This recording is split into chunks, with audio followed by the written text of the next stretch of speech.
Salut!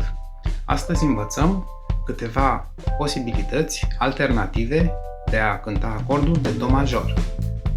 Pentru varianta standard, click pe acest link. Iată alte două posibilități în care putem cânta în Do major pe chitară. O primă variantă, așezăm bare în poziția a treia, degetul 2, coarda a patra, poziția a cincea, degetul 3, coarda a treia, poziția a cincea, degetul 4, coarda a doua, de asemenea poziția a cincea.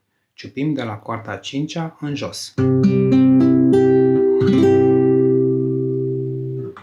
O altă posibilitate este punând un bare în poziția a opta pe chitară, degetul 3, coarda a cincea, poziția a zecea, degetul 4, coarda a patra, poziția a zecea și degetul 3, coarda a treia, poziția a noua. Tragem de toate cele 6 corzi.